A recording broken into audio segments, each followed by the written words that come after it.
王富贵，你说什么？你再说一遍！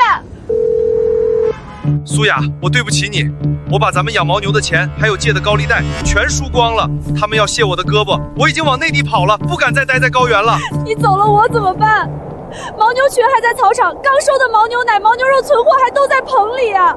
牦牛群交给林燕山，他常年在牧区护牧，懂行，让他把牦牛和存货处理了，抵扣他的工钱。这些牦牛大多是幼崽和母牛，现在卖不值钱，而且刀疤那帮人，真正要找的是你。燕山，我真的没办法了，带着苏雅跑路就是累赘，牦牛存货还有苏雅全交给你了，你别把它交给刀疤那帮畜生，他们会玩死他的，求你了。林燕山，我们现在怎么办啊？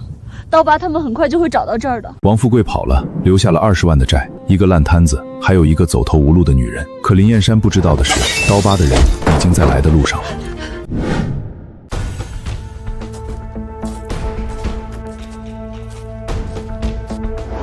王富贵，你个缩头乌龟，给我滚出来！欠老子20万，躲躲藏藏的，你他妈想躲到什么时候？别以为躲在这破地方，老子就找不着你！给老子砸！把这牧场的房子全砸烂，一点都别留！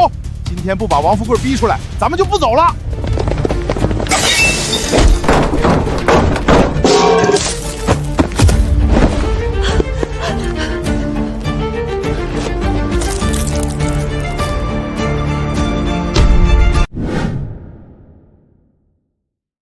哟，王富贵跑了，老板娘倒还守着这破牦牛棚呢，正好。王富贵欠我20万，你跟哥哥走，这钱咱们慢慢还，保准亏不着你，哥哥疼你。林燕山，救我！王富贵已经跑路了，现在这牦牛场、牦牛群还有他，都归我管。你个臭放牦牛的，也配管老子的事儿？算个老几？给我上，把这小子打趴下，把老板娘带走！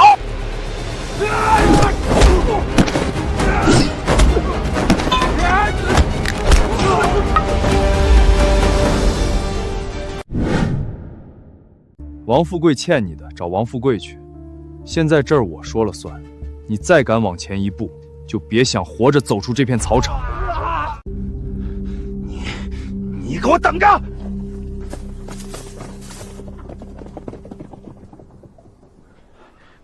别哭了，收拾东西跟我走。不想死就听我的。这是我的临时护牧点，先在这儿将就将就。这里连个像样的床都没有，太冷了。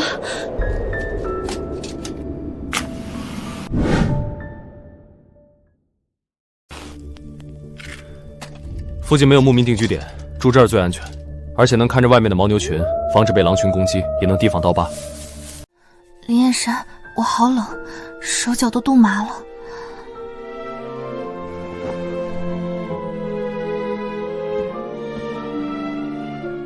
你睡草堆上，我守着门，没事儿。你就这么干坐着？外面现在得零下20度吧？你会冻坏的。我习惯了，扛得住。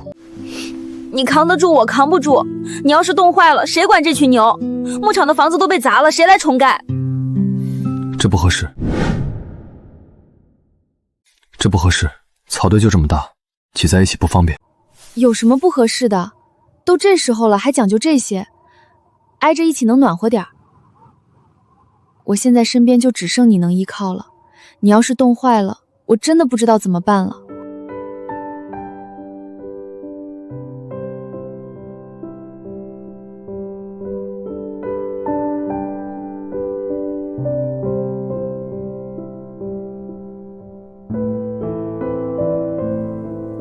燕山，你说我们真能重新盖好牧场，把存货卖掉吗？我从来没这么害怕过。放心，有我在，就一定能行，也能保住你和牦牛群。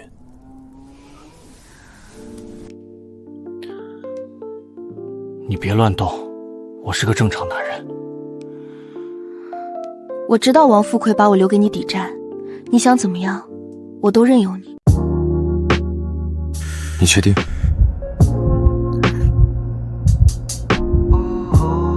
安心睡吧，我不是趁人之危的人。既然答应护着你，就不会让你受到伤害。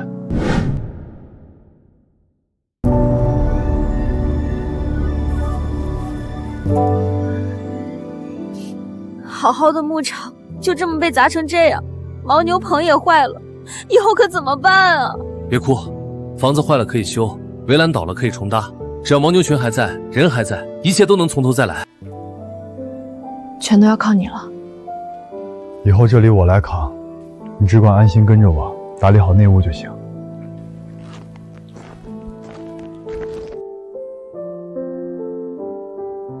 废墟之上，有人只看到毁灭，有人却看到了重建的希望。林燕山说要从头再来，可他不知道的是，另一个更危险的信号已经亮起了红灯，后山的风雪要来了。今晚一定加固妥妥，保牛群平安。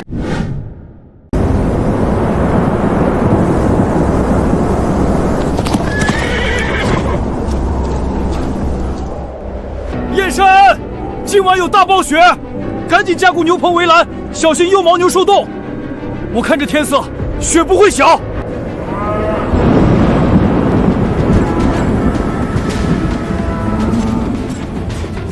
来不及耽搁，马上动手！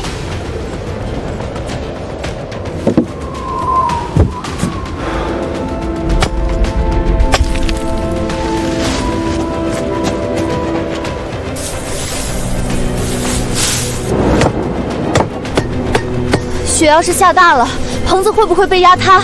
我守牧区多年，看得准天气，今晚一定加固妥妥，保牛群平安。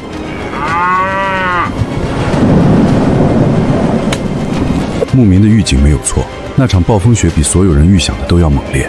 可林燕山赌上了全部，他修的棚子真的能扛住吗？还是说他和苏雅拼尽全力，也挡不住天灾的碾压？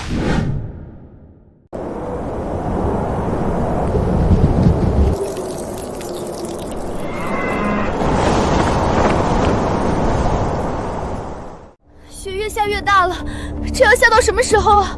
路肯定全封死了。特大暴雪，今晚最难熬。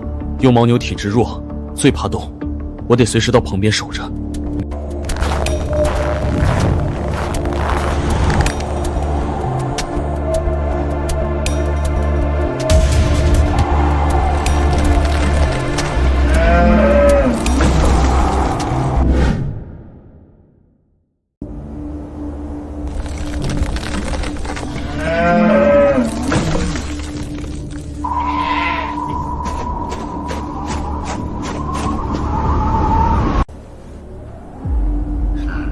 不好了，棚子被雪压塌了，这些小牛都冻得快不行了，你看它们都在抖。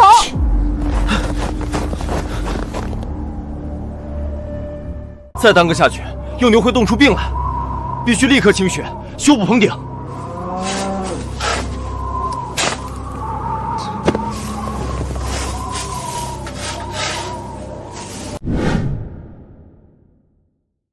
棚塌了，牛病了，暴风雪还在继续。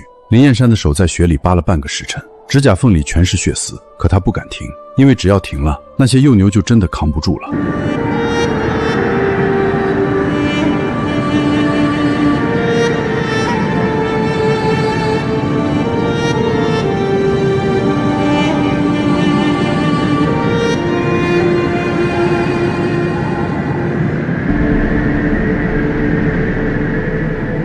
燕山，先歇一会儿，喝口热汤，别冻坏了身子。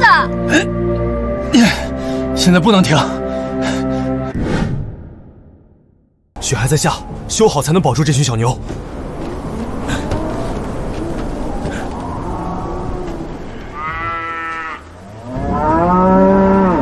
一场暴风雪，一间塌了的棚子，一个不肯停手的人。林燕山用冻裂的双手，在零下30度的风雪里，撑起了一个牧场的希望。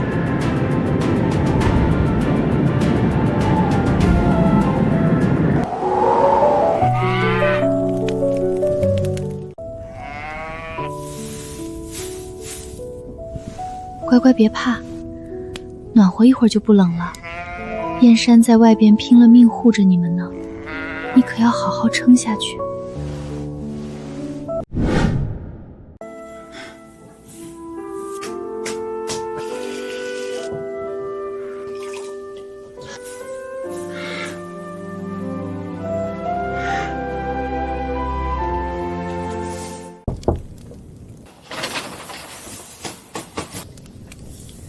棚里暖意融融，棚外暴雪呼啸，两个人一内一外守着这群幼小的生命。可苏雅不知道的是，林燕山在棚外修棚子时候，发现了一个比暴雪更可怕的问题：牧草仓库快要空了，明天他们拿什么喂牛？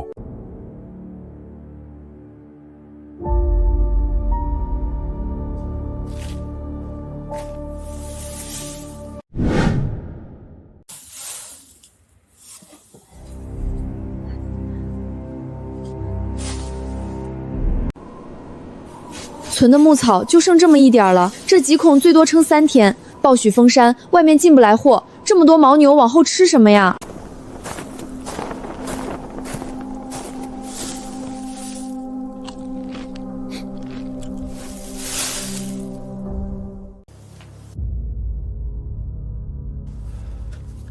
正常茅草撑不过3天，再没草，大牛小牛都要挨饿。眼下唯一办法，进山找野生备用茅草。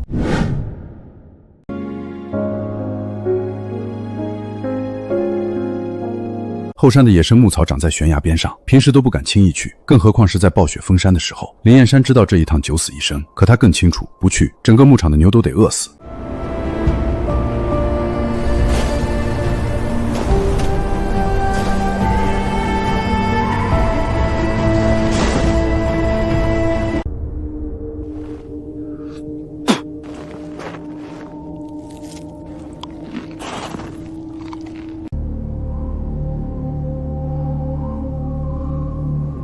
山路这么滑，你可一定要平安回来。山里的风比山下更猛，雪比山下更深，路比山下更难走。林燕山能不能找到牧草不重要，重要的是他能不能活着回来。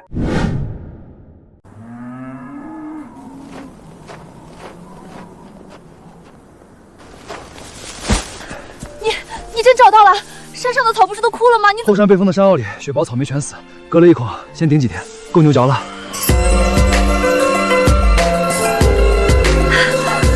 我去给你倒碗热茶。河水全冻实了，你背回来的草是够了，可水，牛群连喝水都成难题了。水不够，凿。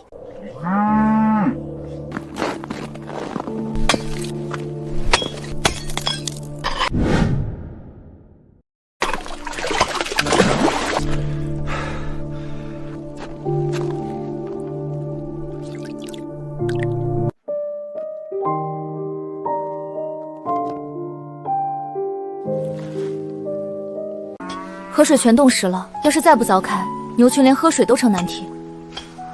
你的手，高原冬天就是这样，水冻住就只能人工凿冰融水，只要有水，牦牛就能安稳过冬。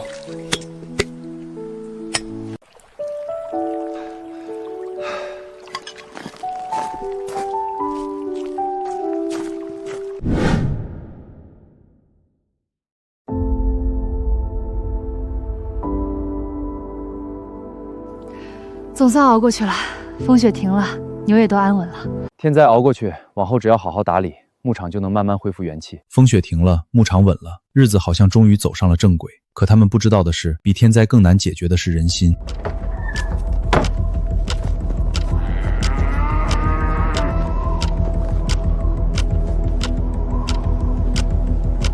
燕山啊，在家没？我们来看看你。苏雅啊，你也在，正好。燕山呢，找他有事儿。这牧场本来就是王富贵和我们亲戚合伙沾边的，现在他接手了，总得给我们分几头2种牦牛吧？就是，还有草场资源也得给我们留一块，不能你一个人独占好处。我们也是亲戚，有份的。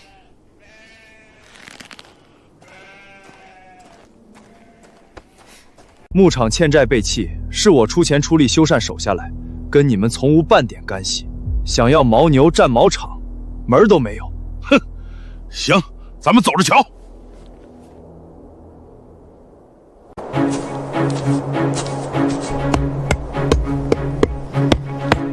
今天这草场我们站定了，桩都打好了，绳子也拉上了。你不给牦牛，我们就赖在这儿不走。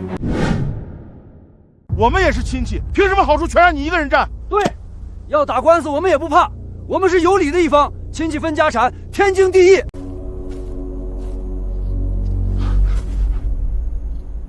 草场是牧区登记在册的养殖用地，有证可查，有法可依。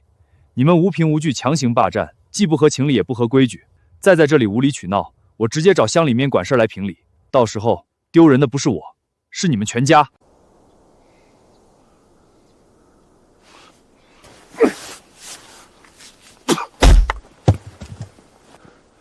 你等着！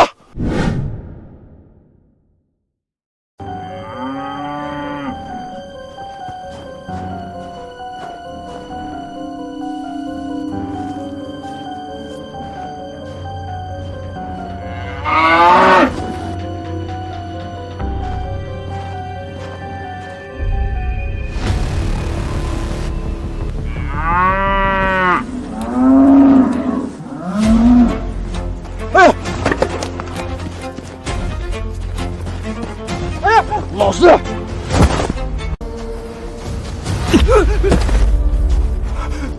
大半夜赶来牧场偷牦牛，胆子不小。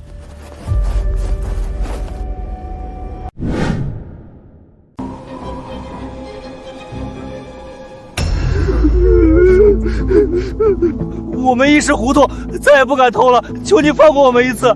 我们也是被人牧区放牧，靠的是本分，偷牛坏规矩。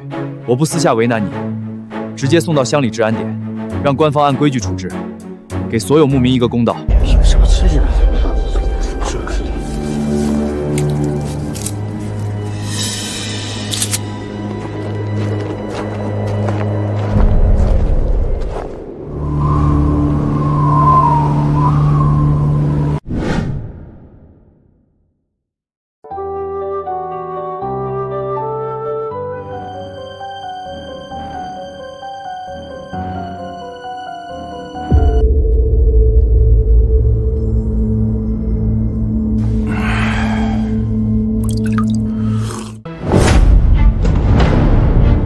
上次在牧场被那放牦牛的扫了面子，我咽不下这口气。不给他找点麻烦，他不知道我刀疤的手段。哥，咱们可以暗地里下手，解围栏，搞破坏，慢慢折腾他的牧场。今天剪一段，明天拆一根，让他天天修，天天翻，看他还能不能安稳过日子。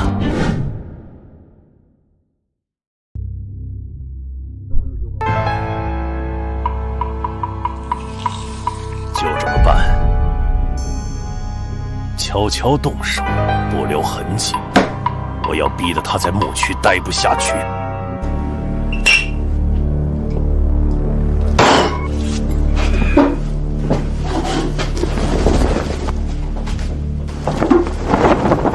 刀疤的报复开始了，不是明刀明枪，是暗箭难防。简维朗投毒造谣，他要把林燕山逼到绝路，而林燕山此时还在牧场里浑然不知，一张阴险的网正在夜色中朝他收拢。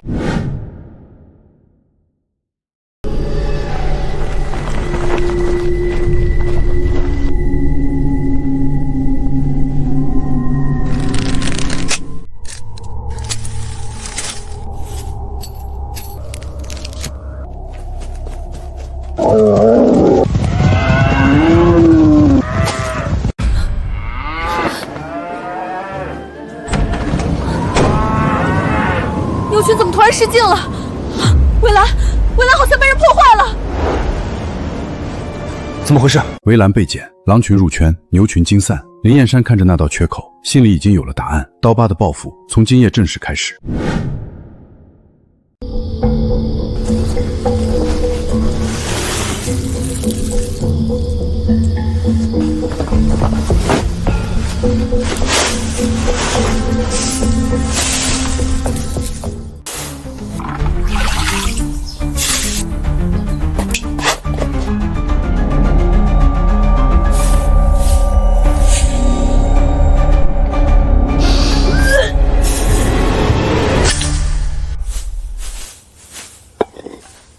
这茅草里怎么混了这么多脏东西？还有碎玻璃、烂菜叶、臭水，明显是有人故意搞破坏。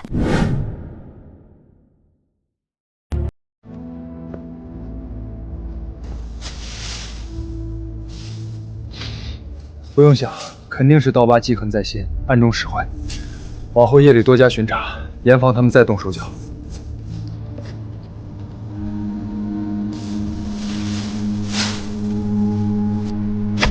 刀疤的手段一次比一次下刀，从剪围栏到投毒，他是铁了心要毁了牧场。可林燕山不知道的是，真正的杀招不是破坏设施，而是毁掉名声。听说没？林燕山牧场的牦牛得了传染病，那可不敢买他家牦牛了，万一染上病就麻烦了。接下来，刀疤要把牧场的名声彻底搞臭。我跟你说，这病会传染人，吃了他的牛肉你也得病。太过分了！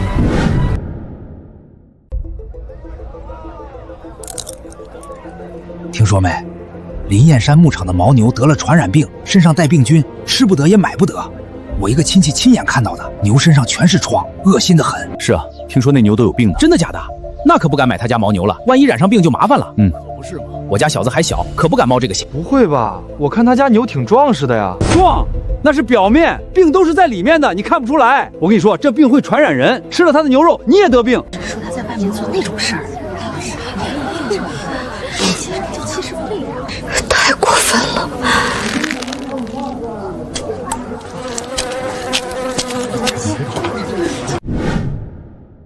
谣言像瘟疫，比真正的传染病还可怕。刀疤不费一枪一弹，只动动嘴皮子就毁掉了林燕山打了半年的名声。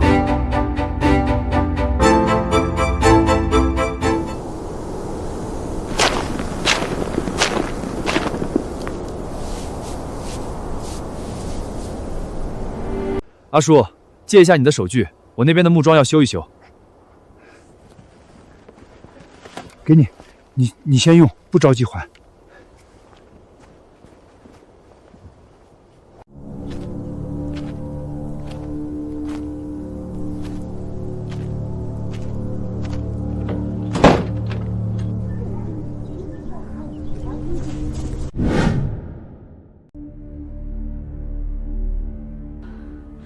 谣言越传越广，大家都信了。你看他们那个样子，像躲瘟神一样。以后咱们的牦牛根本没人敢买了。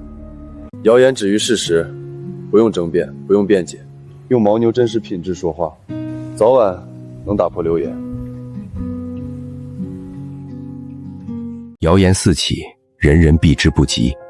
林燕山选择了沉默，沉默是最好的反击。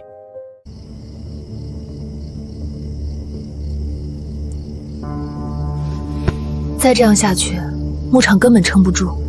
上个月就亏了，这个月要是再没收入，第一，用心养好牦牛，保证肉质品相，这是根本，不能丢。第二，主动邀请周边牧民、客商来牧场实地观看，亲眼见证牛群健康，用实情粉碎谣言。可是，他们会来吗？现在个个都躲着我们。会，只要是做生意的，就不会跟好货过不去。我林燕山的牦牛不怕任何人来看。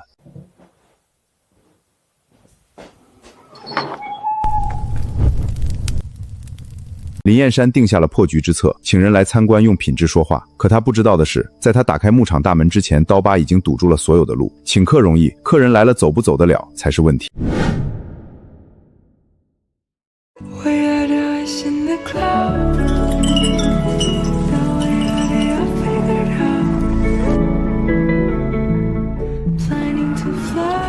希望今天能顺利卖出去，别再被人刁难。怕什么？牛壮肉好，识货的自然会买。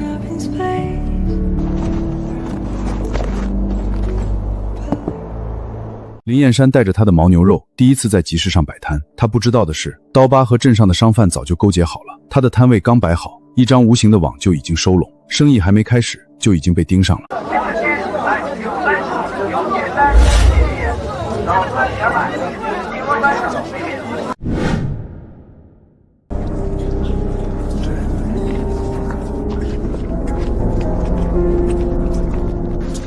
你这肉，看着一般嘛，价格只能给最低价，高了我们没人要。就是肉色发暗，估计是冻太久了，肥瘦不均匀，不好卖。太瘦，没油水。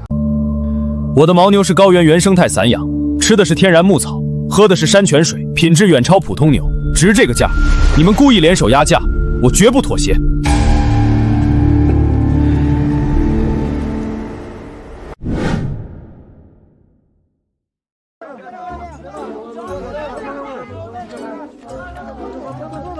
1、2、3，大姐，看看我们的牦牛肉。他们都串通好了，故意不收咱们的牛，也不让老百姓买，本地销路彻底被堵死了。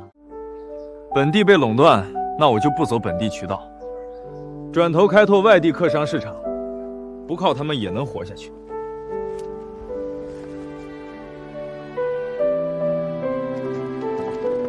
本地市场被垄断，林燕山决定转身。可他不知道的是，他的转身恰好撞上了一个更大的机会。外地客商正在来高原的路上。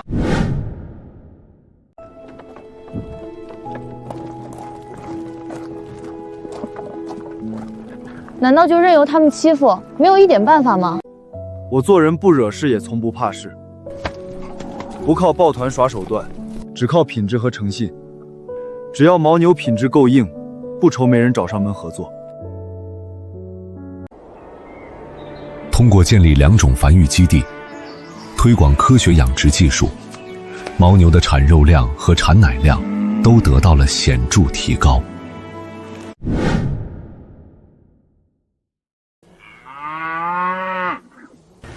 这么用心打理，咱们的牦牛品质确实比别人家好太多了。林哥，这批牛的血液指标比上个月好了很多，蛋白质含量提高了15%，脂肪分布更均匀，这几个品种的杂交优势开始显现了。再养2个月，肉质应该能达到 A 级标准。科学养殖就是不一样，这批牛就是咱们翻盘的底牌。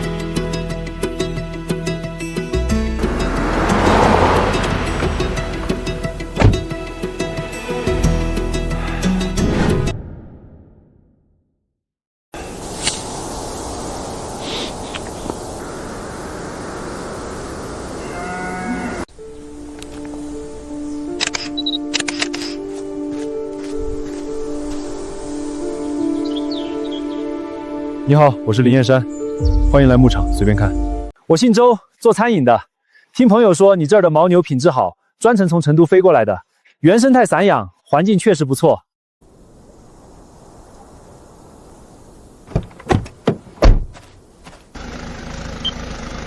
周总，这数据太好了，脂肪比例刚好，蛋白质含量比我们之前采购的牧场高出将近2成。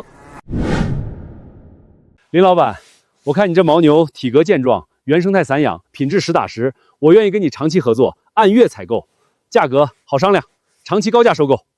我做养殖讲究诚信实在，绝不以次充好，咱们可以长期稳定合作。一点见面礼。外地客商来了，合作谈成了，牧场的销路终于打开了。可林燕山不知道的是，这个消息传到刀疤耳朵里，比杀了他还难受。更大的风暴正在酝酿。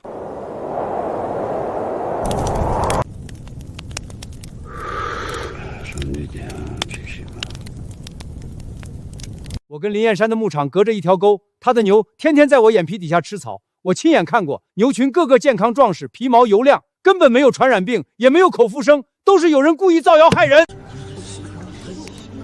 我也是听别人说的，原来是被骗了。谁这么缺德，造这种谣，这不要害人吗？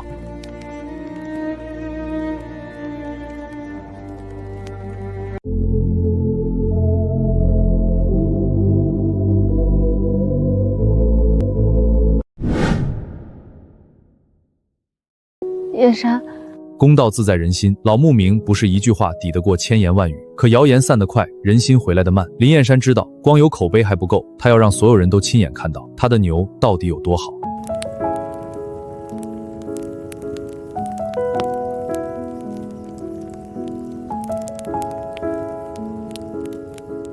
我把账目都理清楚了，进出货、牧草消耗、客商欠款都记好了，你只管安心在外打理放牧和销路，家里的事儿交给我。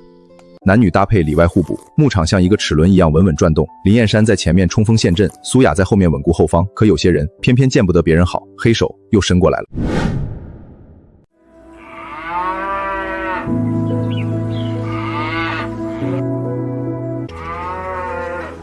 咱们的牧场总算一步步做起来了，日子也越来越安稳了。你看那些小牛多欢实。稳住品质，稳住客源，慢慢扩大规模。往后咱们要做，就做高原正经靠谱的牦牛养殖，做大做强，带动整个牧区。牧场越做越大，日子越过越好。林燕山和苏雅以为好日子终于来了，可他们不知道的是，一双比刀疤更阴险的眼睛已经盯上了他们。本地黑心大户赵老板终于忍不住出手了。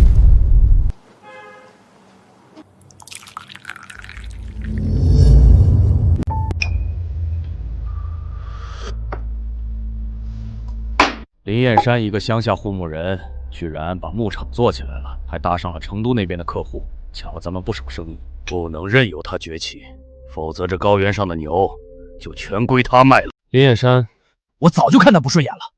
赵老板，咱俩联手，从草场、客源、口碑多方面打压，把他彻底击出牧区市场。他那点家底儿，扛不住咱俩加一起的拳头。两个最恨林燕山的人，终于联手了。一个有钱，一个有势，一个在明，一个在暗。林燕山还蒙在鼓里，不知道一场灭顶之灾正在朝他碾压过来。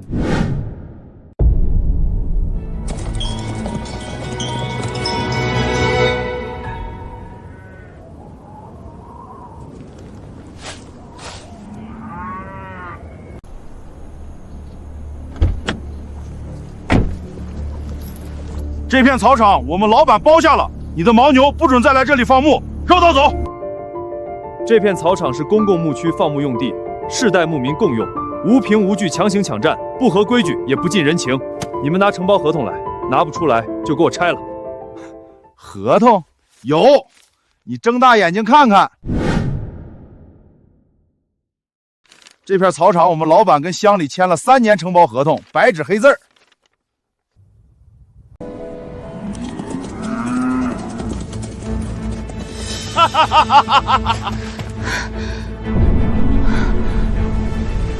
林燕山的牛群被挤到了最差的草场，可这还只是开始。周总，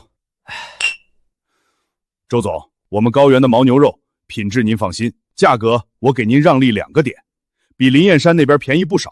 合作嘛，跟谁不是跟？重要的是你情我愿。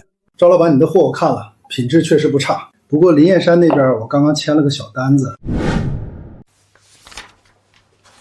小单子的违约金我替你出，你跟我签年单，量大价优，供货稳定。林燕山那边毕竟刚起步，万一哪天牛瘟了断货了，你不是干着急吗？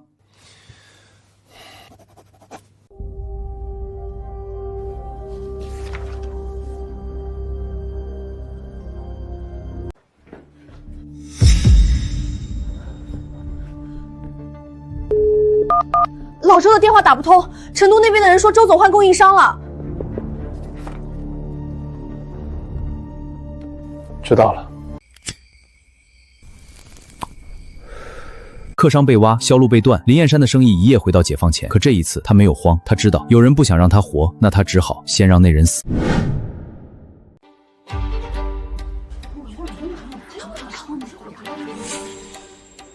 听说了吗？林燕山以次充好，把病牛当好牛卖，外地客商都被骗了。我小舅子廉价在他们牧场干过，说林燕山把死牛肉掺进好肉里卖，缺了大德。看着老实巴交的，心黑着呢。这种人发不了财的，老天看着呢。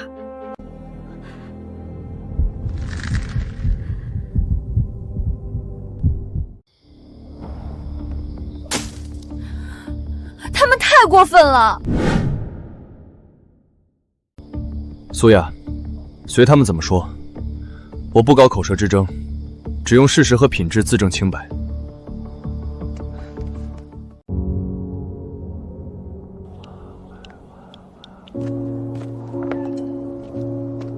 谣言如刀，杀人不见血。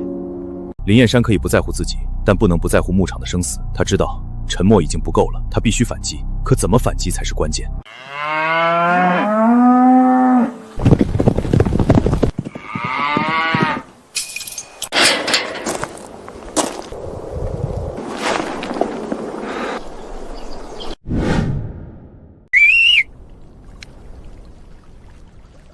这处山泉归我们老板管控了，乡里有批文，你们牧场不准过来取水饮水，想喝水去别处找吧。水源被占，牛群饮水又要出问题了。他们真是处处下黑手，操场站完站水源，真是要逼死我们！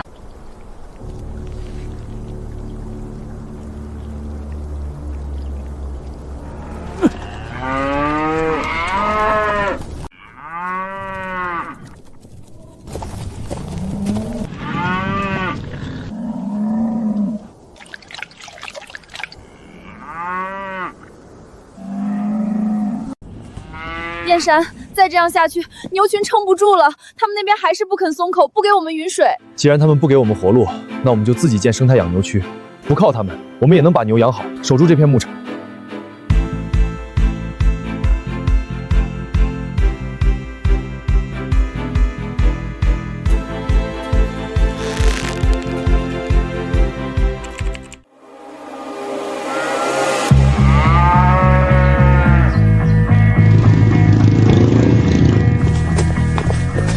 给我几张，我发给他们。这是我们的放牧区，按牛龄分群饲养。这是饮水系统，用的是山泉水，每天更换。这是草料仓库，牧草都是当年新草，没有霉变。这是灵燕山牧场牦牛肉的检测报告，所有指标全部达标，不饱和脂肪酸含量高于国家标准30%，没有任何激素残留、抗生素残留，大家可以放心。亲眼看过才知道，根本不像谣言说的那样。林燕山做事实在靠谱，以后买疯牛就买他家的。我不遮掩不隐瞒，牧场随时欢迎大家实地查验，真假好坏大家亲眼评判。我林燕山经得起任何检验。开放牧场，让事实说话，这一招釜底抽薪，谣言像纸老虎，一戳就破。可林燕山知道，光让老百姓相信还不够，他要让那些造谣的人彻底闭上嘴。下一步就是拿证据砸他们脸上。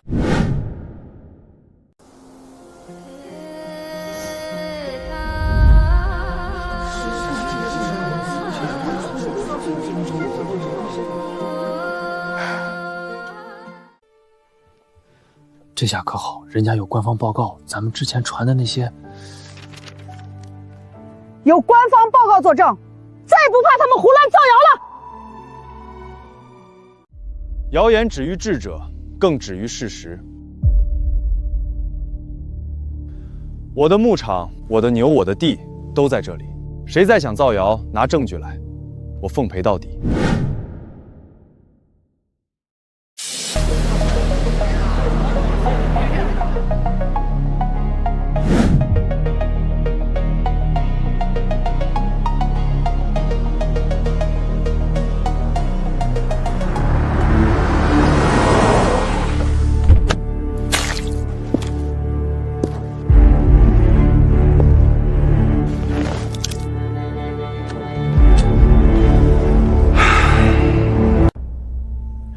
那不是王富贵吗？他不是欠了一屁股债跑了吗？怎么又回来了？看那身打扮，估计在外面发了财。这种人有钱就嘚瑟，没钱就跑，不靠谱。在外赚了大钱，如今回来这片牧场还有苏雅，本来就该是我的，谁也别想拦着我。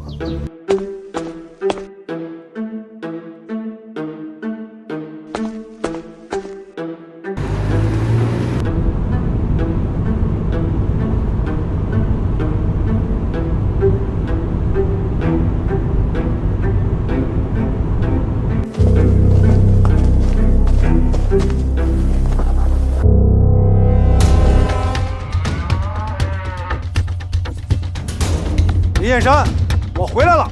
这牦牛场这片草场本来就是我的，你立马收拾东西搬走，把牧场还给我。这些牛、这些棚子都是我的。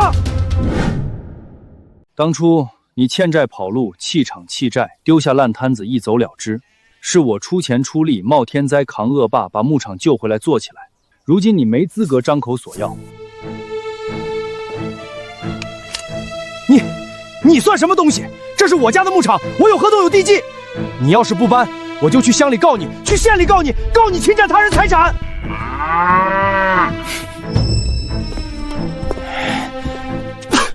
这事没完。王富贵离开了，但他不会善罢甘休。他真正的目标不是牧场，而是苏雅。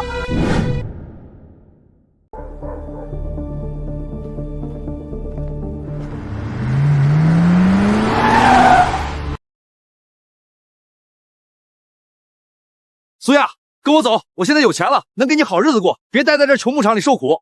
你看，我专门从省城带回来的玫瑰，喜欢吗？当初你欠债跑路，丢下我独自面对危难，高利贷上门砸场子的时候你在哪儿？我一个人在暴风雪里守着牛群的时候你在哪儿？如今我早已跟你毫无关系，你别再胡搅蛮缠。苏雅，你别不识抬举，我王富贵今非昔比，你想要什么我都能给你。林燕山算什么东西？一个臭放牛的！你跟了他，能有什么好下场？林燕山是什么人？不用你告诉我，他能在危难时护我周全，能在暴风雪里守牛群，能在被人污蔑时不卑不亢。你呢？你只会跑。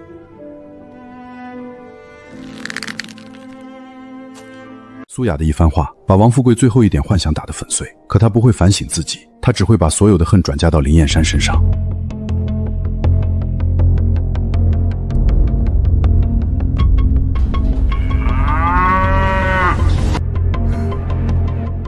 我早已看透王富贵自私凉薄、遇事逃避的本性。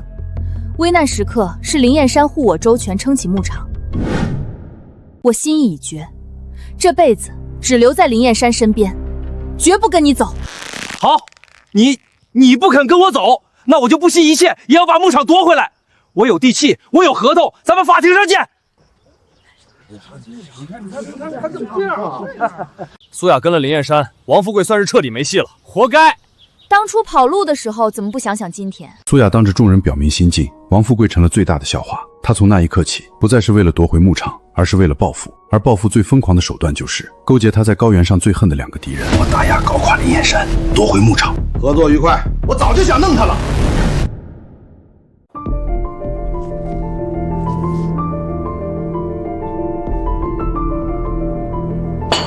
你们帮我打压搞垮林燕山，夺回牧场，好处我绝不会少给。这是500万，先做启动资金，事成之后，牧场利润咱们3家分。富贵兄爽快。林燕山这个人不识抬举，早该收拾了。合作愉快。我早就想弄他了。这次有人出钱，有人出关系，我出人，他不死也得脱层皮。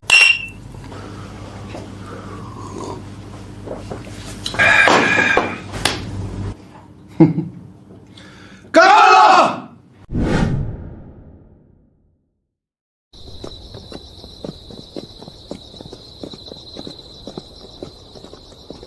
动作利索点，东西放到水槽里，事成之后每人2万。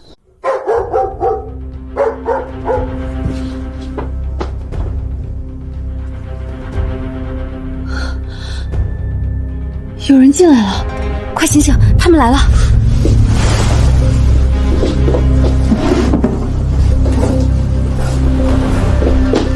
别出声。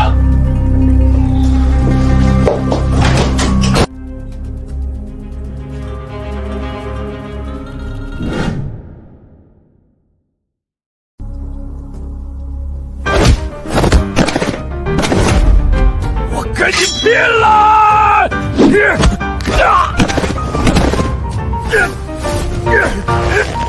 这就不行了。你好，我要报案。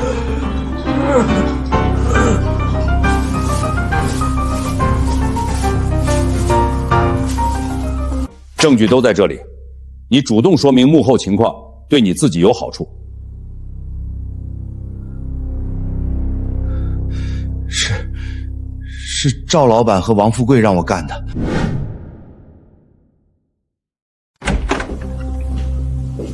赵某某，你涉及指使他人破坏牧场，请配合调查。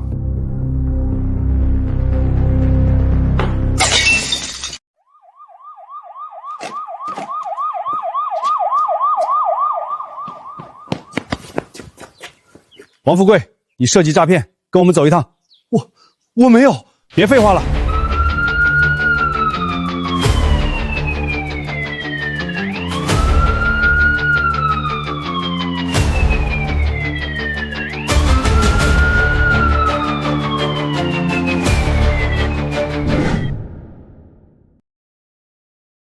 我想成立合作社，统一品牌、技术、销售，大家出牛、出草场、出力，我出技术和渠道，赚了钱按股分红。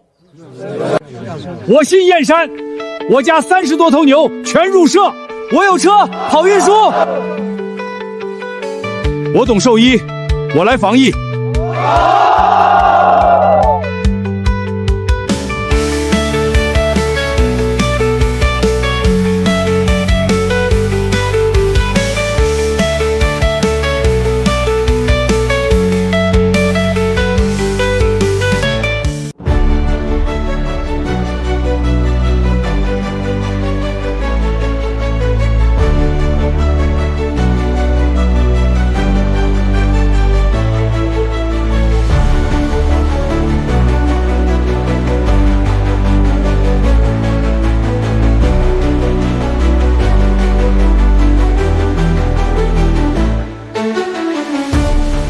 从一个人到一群人，从四面楚歌到合伙共生，燕山，你做到了。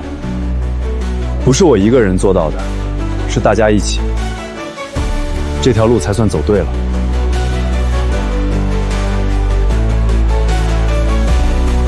乡亲们让我带给你的，他们说你是高原上真正的汉子。